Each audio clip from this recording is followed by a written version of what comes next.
Transistor को जब हम एज एन एम्पलीफायर यूज़ करते हैं तो इसका मतलब होता है ट्रांजिस्टर में एक वीक सिग्नल जाता है और वो सिग्नल बूस्ट होकर आउटपुट पर मिलता है।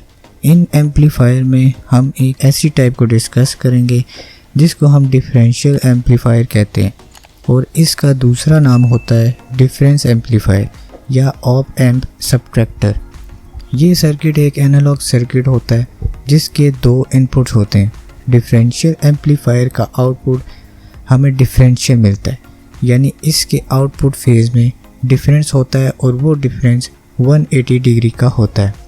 इस सर्किट में हम दो एन पिन ट्रांजिस्टर्स का यूज़ करेंगे, एक ट्रांजिस्टर लेफ़्ट पे और एक राइट पे। इन ट्रांजिस्टर के दोनों कलेक्टर टर्मिनल के साथ कलेक्टर रेजिस्टर्स अटैच करेंगे और इन दोनों रेजिस्टर्स पर VCC सप्लाई दी जाती है।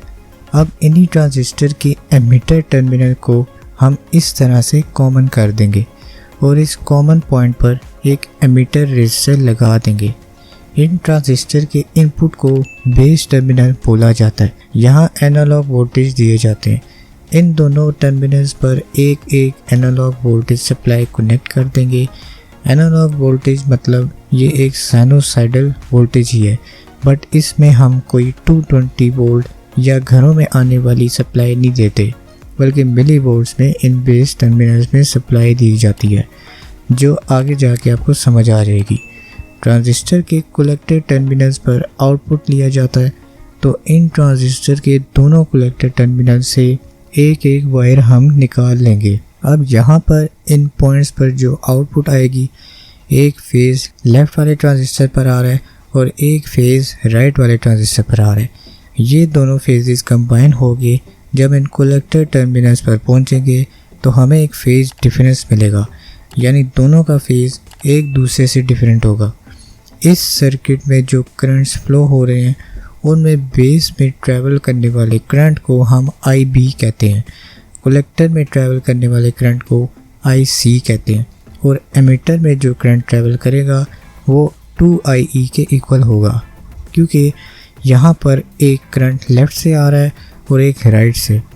दोनों करंट्स में एक पॉइंट पर जाके कॉमन हो जाएंगे और 2IE बन जाएंगे। तो ये एक सिमुलेशन सॉफ्टवेयर है जिसको हम प्रोटियस कहते हैं।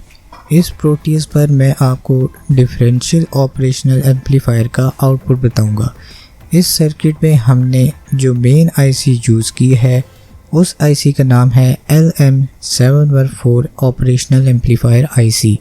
बेसिकली इस IC के अंदर छोटे छोटे ट्रांजिस्टर फिट होते हैं जो इन डिफरेंशियल एम्पलीफायर की तरह काम कर रहे होते हैं और इनकी पिंस स्क्रीन में मेंशन्ड हैं।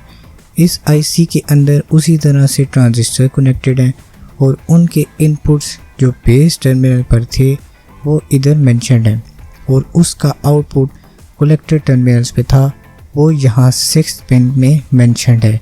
इन ट्रांजिस्टर को बाइसिंग देने के लिए ऊपर नीचे दोनों जगह +12 और -12 वोल्टेज दिए गए हैं। इसके साथ मैंने कुछ रजिस्टर लगाए और उनकी स्पेसिफिक वैल्यूज़ मेंशन कर दी हैं। अब हम इस सर्किट को एनालॉग इनपुट प्रोवाइड करते हैं जिसमें साइनोसाइडल वेव्स होती हैं। इस इनपुट को हम फंक्शन जनरेटर से प्रोवाइड करते हैं। अब जब हमने इसको इनपुट देना शुरू किया तो हमारे पास 3 टाइप्स के ग्राफ्स आना शुरू हो गए हैं।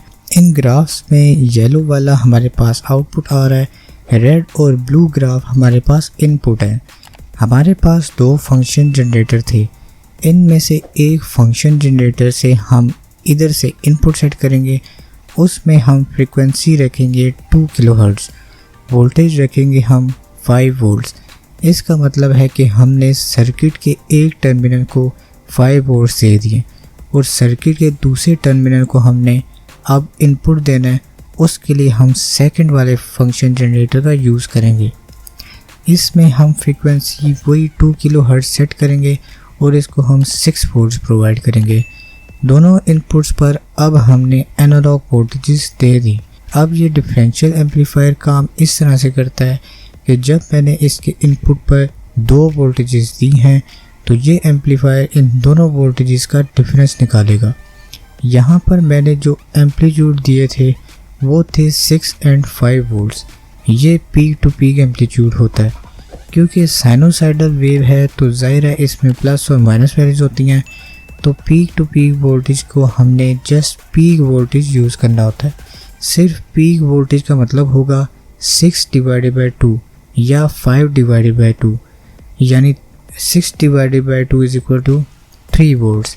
इसी तरह 5 volts peak to peak voltage use किए तो इसकी पीक वोल्टेज होगी 2.5 वोल्ट्स। डिफरेंशियल एम्पलीफायर अब इन 3 वोल्ट्स और 2.5 वोल्ट्स का डिफरेंस निकालेगा।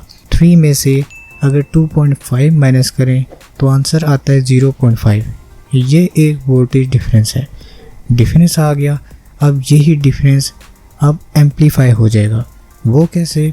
हमने जो यहाँ पर रेजिस्टर की वैल्यू सेट की है 1K और 100 ओम, इन दोनों को डिवाइड करके हमें वैल्यू मिलती है 10।